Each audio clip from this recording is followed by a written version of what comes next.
what's good, guys? Beat Up coming at you here with another video. And if you're new to my channel, welcome to the channel. Remember to like, comment, and subscribe if you haven't already done so. And for those of you new subscribers, hello out there. Anyways, guys, I want to make this tutorial for those of you folks who own a Nissan 350Z or a Nissan 370Z with this head unit integrated. So I have the Nissan 370Z 2016 Sport Tech with the head unit that has the navigation system integrated. And this is what the head unit with the Navi looks like.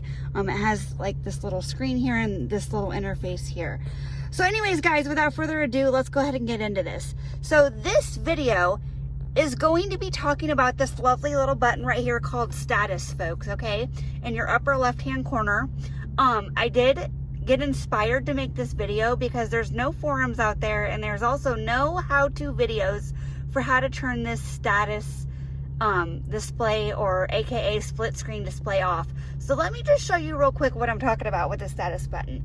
You'll go ahead and click that, and what it does is it would show you your route if you have your route all configured. You click it again, it shows you your average fuel efficiency and distance to empty for mileage, how many more miles you can go, and last but not least, we have our climate control.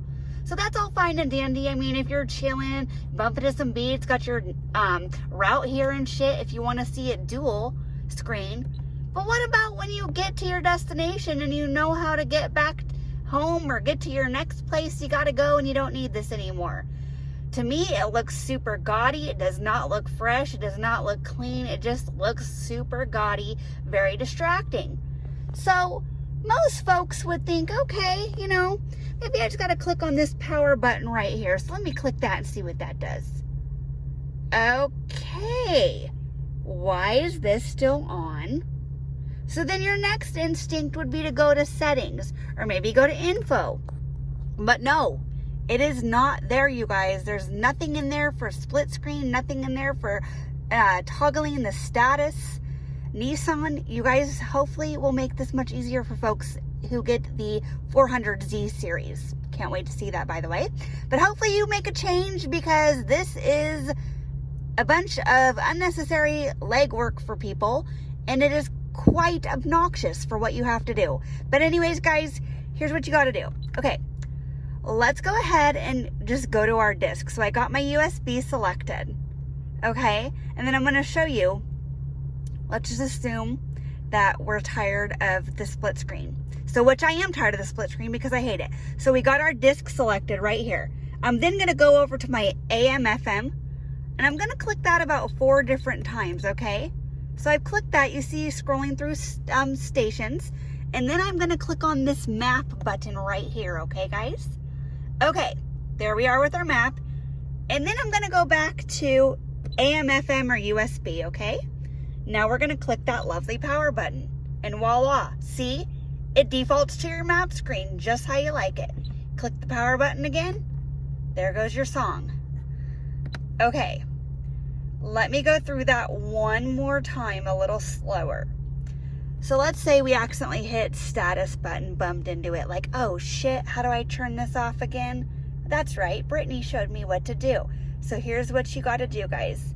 You're going to want to go down here to your disc aux button, click that, okay? You then want to click on your FM AM. Click it a couple times. I'd say about 4 or 5 times just to be safe, okay?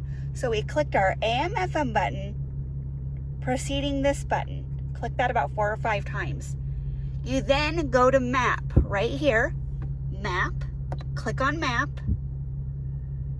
And then what you'll do is you'll go back to whatever you're listening to, whether it's USB, CD, your FM, AM, whatever. And then you click that lovely little power button right down here. Boom. That's how you do that, guys, okay? That's how you do that.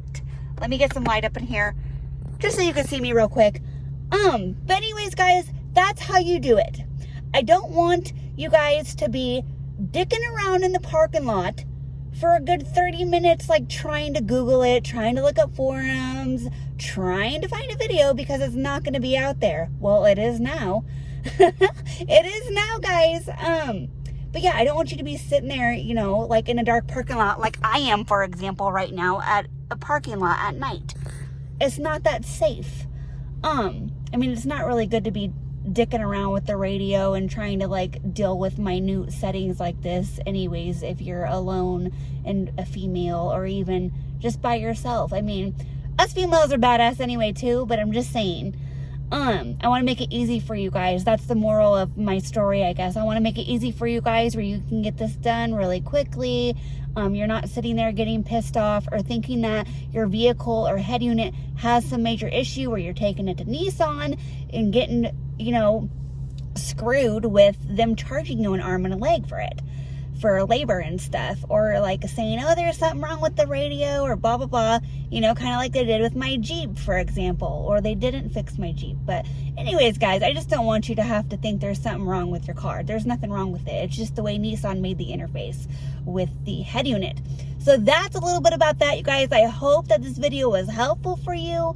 Hopefully you're able to get this all figured out and everything. If you have any questions, as always, feel free to hit me up with any questions, any comments, and everything like that. So thanks again, guys, for watching. Remember to like, comment, and subscribe. And until my next video, guys, keep rolling on. Bye, guys.